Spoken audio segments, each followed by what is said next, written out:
Հնդկաստանի հետ ռազմատեխնիկական համագործակցության գաղափարն ինքնին ընդունելի եւ նորմալ գաղափար է, առողջ գաղափար է եւ ունի հեռանկար։ Բայց ինչպես ցանկացած օգտակար գաղափար, արդյունավետ հեռանկար խոստացող ինչ-որ սցենար նիկոլական իշխանությունը կարող է այլանդակել, աղավաղել, անլրջացնել ու ուղղակի այդ էֆեկտը արդյունավետության գործակիցը զրոյացնել, ճիշտ այս պարագայում էլ նույն այդ խնդրի հետ գործ ունենք։ Տեսեք, ամեն ինչ արվում է Ռուսաստանին եւ ՀԱՊԿ-ին հակադրվելու տրամաբանությամբ։ Իսկ եթե այնպիսի զգայուն ոլորտի վերաբերյալ, ինչպիսին պաշտպանության ոլորտն է, պետական անվտանգության ոլորտն է, հարցերի լուծման հիմքում ընկած է ստրատեգիական դաշնակցի հետ հակադրվելու գաղափարը, սա ոչ այլ ինչ է, եթե ոչ պետական շահերի դավաճանություն, որովհետև արդյունքը աղետն է լինելու, այդ աղետի մեջ ենք արդեն, բայց աղետի վերջը դեռ չի երևում, դեռ ավելի սարսափելին կարող է լինել։ Եթե Հնդկաստանի հետ ռազմատեխնիկական համագործակցությունը կառուցվի լրացնելու տրամաբանությամբ, ապա ոչ մի խնդիր։ Հիմա գործ ունենք ճիշտ հակառակի հետ հակադրվելու տրամաբանության մեջ է ամեն ինչ եւ սա ուղղակի աղետի է հանգեցնելու եւ ես բնավ չեմ չափազանցնում եւ հիմնավոր եմ հիմա խոսքս։ Առաջին Ռուսաստանից, այդ թվում նաեւ ՀԱՊԿ-ից մենք մեր օգուտը Ռուսաստանի հետ ռազմավարական դաշինքի եւ ՀԱՊԿ-ին անդամակցելու թիվ 1 օգուտը ոչ թե այն էր, որ մեր փոխարեն դաշնակիցը գա մեր սահմանը պահի, այլ որպեսզի մենք զենքը ձեռք բերենք կամ շատ մատչելի կամ ինչ որ դեպքերում ուղղակի ձրի։ Իդեպ ես հիշեցնեմ, որ 2022-ի վերջին ՀԱՊԿ նախագահը շատ հստակ ասում էր, որ Հայաստանին առաջարկվել է շատ մատչելի գներով սպառազինություն, իսկ որոշ դեպքերում ուղղակի որպես օգնություն, իսկ Հայաստանի իշխանությունները հրաժարվել են պատճառաբանելով, որ ՀԱՊԿ-ը քաղաքական գնահատական չի տալիս Ադրբեջանին։ Բայց այդ նույն քաղաքական գնահատականի պահանջը այս իշխանությունը ոչ Ֆրանսիայի առաջ է դնում, որի հետ իբր կառուցում էին ռազմատեխնիկական համագործակցություն, սիմվոլիկ դրսևորումներ եղան ու կանգնեց ամեն ինչ, եւ ոչ էլ Հնդկաստանի առաջ է նման պահանջ դնում։ Հնդկաստանի հետ այսպիսի տրամաբանությամբ ռազմատեխնիկական համագործակցությունը ենթադրելու է շատ մեծ ֆինանսական բեռ պետական բյուջեի վրա։ Այսինքն այն, ինչ մենք հնարավորություն ունենք ստանալու Ռուսաստանից նաև ՀԱՊԿ ուրեմն միջոցով, խողովակներով ձրի կամ շատ մատչելի, ուրեմն համարժեք սպառազինությունը Հնդկաստանից ձեռք է բերվելու շատ ավելի թանկ։ Սա ոչ այլ ինչ է, եթե ոչ պետական միջոցների վատնում եւ արդեն իրավունքի մասնագետները պետք է ավելի կոնկրետ գնահատական տան։ Իմաստ ունի գնալ այդպիսի քայլի թանկ, հա, ձեռք բերել սպառազինությունը այն դեպքում, երբ որ մատչելի ձեռք բերելու հնարավորությունը չկա։ Օրինակ, եթե Ուկրաինայի դեմ հատուկ ռազմական գործողության սկզբնական փուլում Ռուսաստանի ռազմական արդյունաբերությունը գերծանրաբեռնված էր եւ կարող է ինչ-որ սեգմենտներում սպառազինության մենք ունենայինք խնդիրներ մատակարարման, այդ պարագայում երկրի անվտանգության շահերից ելնելով տրամաբանական էր եւ ընդունելի, որ թեկուզ թանկ գնով, բայց այլընտրանքային միջոցներով այդ բացը լրացնել, հա։ Բայց այստեղ այդպիսի խնդիր չկա, որովհետև կրկնում եմ անգամ 22-ի վերջին ՀԱՊԿ-ը մեզ առաջարկել է այնինչ մեզ անհրաժեշտ է մատակարարել մատչելի եւ ձրի։ Սրանք հրաժարվել են։ Ուրեմն Հնդկաստանի հետ ռազմատեխնիկական համագործակցության այսպիսի տրամաբանությամբ ընթացքը ենթադրում է շատ ավելի թանկ գներով սպառազինության ձեռքբերում։ Դա պետական միջոցների վատնում է։ Երկրորդը Հնդկաստանի, ես եթե չեմ սխալվում, հիմա թիվ 1 գործընկերը մենք ենք սպառազինություն ձեռք բերելու սպառազինական ուրեմն շուկայում Հնդկաստանը երբեք այսպիսի մասշտաբային մատակարարումներ որևէ երկրի չի արել եւ զուտ մարտական իրավիճակում նաեւ այդ սպառազինությունը փորձարկելու խնդիր կա անձնակազմ պատրաստելու խնդիր կա սպառազինությունը սպասարկելու խնդիր կա այսինքն այս ամենահավելյալ ծախսերը ենթադրում ժամանակին ռուսների հետ Ռուսաստանի հետ դաշինքի համատեքստում էլի շատ մատչելի եւ ընդունելի տարբերակով այս ամենը արվել է եւ նաեւ ժամանակատար բան է սա եւ ամենակարևոր հարցը տեսեք հանգամանքների բերումը զուտ աշխարհագրությամբ պայմանավորված Հայաստանի Հանրապետություն սպառազինությունների մուտքը հնարավոր է միայն Իրանի Իսլամական Հանրապետության կամ ցամաքային կամ օդային տարածքով Նաև խոսքը վերաբերում է նույն ռուսական մատակարարումներին։ Մենք գիտենք բազմիցս Վրաստանը турք տալով թուրք-ադրբեջանական եւ արևմտյան իսրայելական ճնշումներին փակել է իր օդային տարածքը մեր համար, բայց բաց է թողել թուրք-ադրբեջանական տանդեմի համար։ Հիմա միակ ճանապարհը Իրանն է։ Հնդկական սպառազինությունը գալու է Իրանի միջոցով, իրանական օդային տարածքով։ Հիմա Իրանում իրավիճակը շատ լարված է եւ ամենաողբերգականը եւ պետության համար մեր պետականության համար սարսափելի հետևանքներ ունեցող ուրեմն հերանեկարի հետ գործ ունեն երբ օրվա իշխանությունը турք տալով նույն իսրայելական, նույն ամերիկյան, նույն բրիտանական այլ թուրքական ճնշումներին ըստ էության մեր երկրի տարածքը վերածել է հակաիրանական պլացդարմի Վերջին ուրեմն օրերին Իրանի Իսլամական Հանրապետության դեսպանի հայտարարությունները ամեն ինչի մասին ասում են։ Ինքը հստակ նշեց, որ Իրանում, Թեհրանում ձևավորվել է պատկերացում, որ Հայաստանը վերածվել է հակաիրանական ուժերի կենտրոնի։ Սարսափելի հայտարարություն է զուտ, եթե դիվանագիտական լեզվի այդ տրամաբանությամբ խնդրին մոտենանք, շատ սուր հայտարարություն է։ Ամեն օր գրեթե մի 50-60 շատ կներեք բաշիբոզուկ հավաքում են Իրանի դեսպանատան առջև,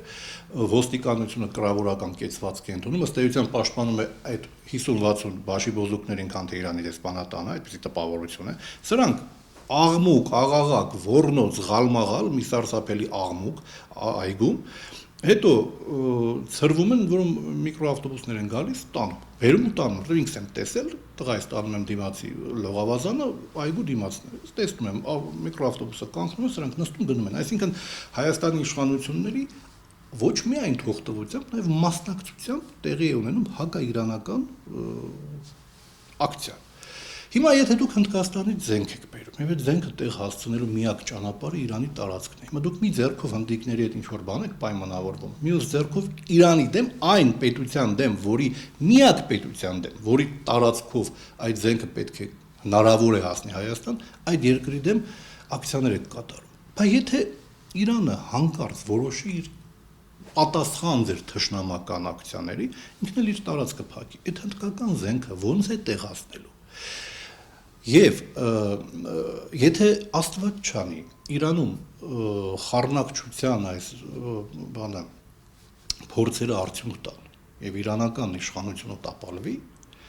մենք գործ ենք ունենալու արևմուտքի խամաճիկ նոր իշխանության հետ, Թուրքիայից կախվածություն ունեցող իշխանության հետ, լուրջ լրջորեն ապակայունացած Իրանի հետ, այսինքն նախ թուրքական օղակով է Հայաստանը վերջնականորեն փակվելու, որովհետև Իրանի հյուսիսը ապակայունանալու է։ Նոր իշխանությունները արդեն մեծ հավանականությամբ մեր հանդեպ այսպիսի բարեհաճ վերաբերմունք, ինչպես հիմա ու նախկինում է եղել, չեն ունենալու։ Ցանկացած պահի թուրքական, ադրբեջանական հորդորով կամ արևմտյան կամ իսրայելական օդային տարածքը փակելու են։ Բայց հնդկական զենքը ոնց է գալու հասնի տեղ։ Այսինքն լոգիստիկայի առումով մեծագույն ռիսկերի հետ կապված հարցեր կան։ Ու եթե դեռ զուտ աշխարհակաղակական համատեղ շահերից ելնելով, անգամ եթե ամենասարսափելին տեղի ունենա եւ Իրանում ուրեմն իշխանապողություն լինի, նոր խամաճիկային արևմտյանի ուժեր կան, այնուամենայնիվ ռուսները զուտ դաշինքի տրամաբանությունից ելնելով, համատեղ հեռահար շահերի տրամաբանությունից ելնելով փորձեն ինչ որ կերպ հավելյալ ջանք գործադրելով ծայրահեղ պահին օգնության հասնել, հնդիկները նման քայլի երբեք չեն գնա։ Այսինքն դու քո բանակի սպառազինության ամբողջ հեռանկարը կապում ես մի երկրի հետ, որը զուտ առևտրային շահ ունի այս ամենից եւ մեծագույն ռիսկեր կան կապված լոգիստիկայի հետ, անգամ սպառազինությունը եթե տեղ հասավ, ասում են որ տեղ է հասել։ Այստեղ ռազմամթերքի կայուն մատակարարումների հարցն է շատ առաջնային դառնում, որովհետև նախ 155 մմ-անոց արկերի մասին է խոսքը, այդ արկերի արտադրությունը հիմա ամբողջ աշխարհում բավական քիչ է, հիմա նոր թափ են հաղորդում, որտեղ հիմնական մասսան ուկրաինական ճակատագնում, այդ 155 մմ-անոց արկերը իրենք տարբերություններ ունեն, մենք այստեղ ուրեմն կամ պետքա տեղում արտադրություն կազմակերպենք, որպեսզի բանակի կարիքները համալրենք, եթե հույսը այն է, որ Հնդկաստանից կամ Իրանից կմատակարարվի, այստեղ շատ մեծ ռիսկեր կան լոգիստիկայի հետ կապված, որովհետև ասում եմ, եթե հանկարծ Իրանը որոշի, որ տարածքը փակում է, արկերը տեղ չեն հասնի։ Եվ դուք պատկերացնում եք հանկարծ պատերազմ է, վարկյաններն են կարևոր, պետք է բանակը մատակարարվի ինտենսիվորեն եւ մեկ էլ հանկարծ ինչ որ աշխարհակաղակական պայմաններով պայմանավորված մի 5-6 օր ուշանում է խմբականակը արկերի։ Եվ առաջնագծում մեր երեխեքը, մեր սպաները, հրամանատարները, զինվորները հայտնվում են ուղղակի կատաստրոֆիկ վիճակում արկերի սով է լինելու։ Այսինքն այս իշխանության հակապետական դիմագիծը ցանկացած մի քիչ ստապ միտք ունեցող մարդու համար ակներև է, եւ սա ոչ թե Հայաստանը պաշտպանունակ դարձնելու առումով ինչ որ քայլ է, այլ հակառուսական տրամաբանության մեջ արվող շատ վտանգավոր քայլ։ Մեր Հնդկաստանի գործընկերները կարծում եմ չեն վիրավորվի եւ ինչ որ մեծ խնդիրներ չեն առաջանա հայ-հնդկական հարաբերություններում, եթե վաղը մյուս օրը մենք այդ հարաբերությունները կառուցենք ոչ թե հակադրությամբ, տրամաբանությամբ, այլ լրացնելու տրամաբանությամբ։ Եվ այդպես էլ պետք է լինի։ Եվ իհարկե հռետորական մի հարցադրում մեր այն հայրենակիցների համար հատկապես, ովքեր այսպես պատրանքների են տրվել, թե խաղաղություն է, բայց եթե խաղաղություն է, սպառազինական էս ամբողջ էս գործընթացը Հնդկաստանի հետ ինչ եք շարունակում, եթե խաղաղություն է կամ խաղաղություն է լինելու։ Այսինքն դուք էլ գիտեք, որ խաղաղություն չի եւ չի լինելու։ Եվ քանի որ պաշտպանության նախարարությունը գլխավոր շտաբը այնուամենայնիվ կայացած կառույցներ են այնտեղ փորձառու մասնագետներ կան, մարդիկ կան, ելք են ման գալիս իրենց արժեվ հնարավորինս այդ արգելքները Ռուսաստանի հետ կապված դրվածը, այսինքն Ռուսաստանի հետ ռազմատեխնիկական համագործակցությունը իսպար չի վերացել, բայց հնարավոր նվազագույնի են հասնում։ Այնտեղ որտեղ հնարավոր է հրաժարվելու այդպիսի լոգիկայով են, այդպիսի հարց է դրված շտաբի ու զինվորականության առջև։ Հիմա այս մարդիկ ելք են որոնում, կարծես թե ելքը միայն էլի քիչ թե շատ Հնդկաստանն է, բայց Հնդկաստանի պարագայում այսպիսի ռիսկեր կան։ Այսպիսի քայլերով նաև Հնդկաստանի հետ ռազմատեխնիկական համագործակցության ֆոնը պահելով, այդ ուղղությունը պահելով, նիկոլական իշխանությունը փաստորեն հաստատում է այն, որ պատերազմի հեռանկարը Հայաստանին սպառնացող ռազմական վտանգը արկա է, խաղաղության հեռանկարները խիստ մշուշոտ են մեղմ ասած։ Եվ իրենք էլ հասկանալով ինչ որ քայլերի դիմում են,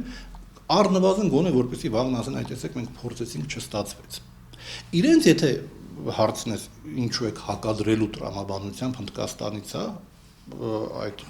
սպառազինությունը ձեռք բերում, հակադրելու տրամաբանությամբ։ Իրենք ասելու են մի բան, որը պետական դավաճանությանը համարժեք բան է, իրենք ասելու են մեր ինքնիշխանությունն ենք ամրապնդում Ռուսաստանից, բայց դուք կախվածության մեջ եք ընկնում այլ երկրից, ընդ որ ծայրահեղ կախվածության,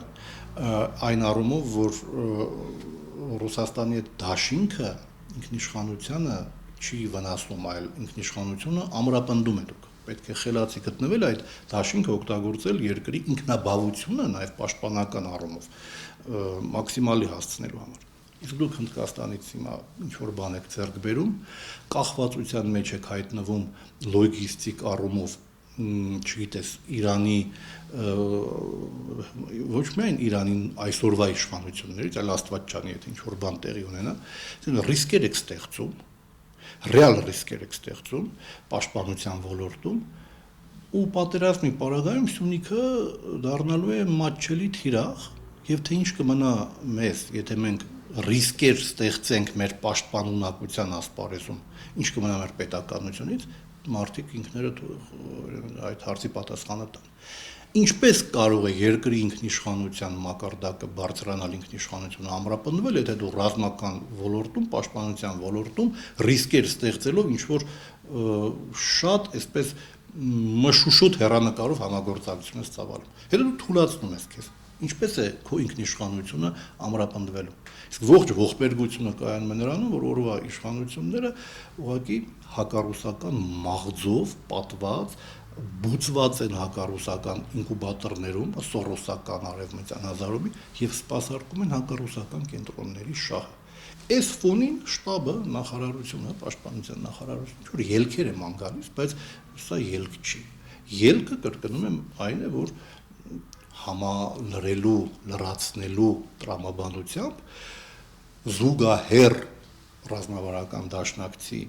հետ համագործակցությունից գտնես ինչ-որ այլ ուղիներ, դիվերսիֆիկացնես իսկապես քո նաև սպառազինությունների ձեռքբերման ասպարեզը, ելնելով կոնկրետ իրադրական նպատակահարմարությունից։ Իսկ այն ինչ հիմա է տեղի ունենում, սա ընդհանրապես մեղմ ասած մեծ ռիսկեր է ստեղծում եւ պատերազմի ժամանակ սա մեր ուղղակի ճակատագրական է լինելու մեր բանակի համար, որովհետեւ կարող է ուղղակի այդ հնդկական սպառազինության արկերը, հրթիռները տեղ չհասնեն կամ շատ ուշ տեղ հասնեն, երբ արդեն բանը բանից անցել է։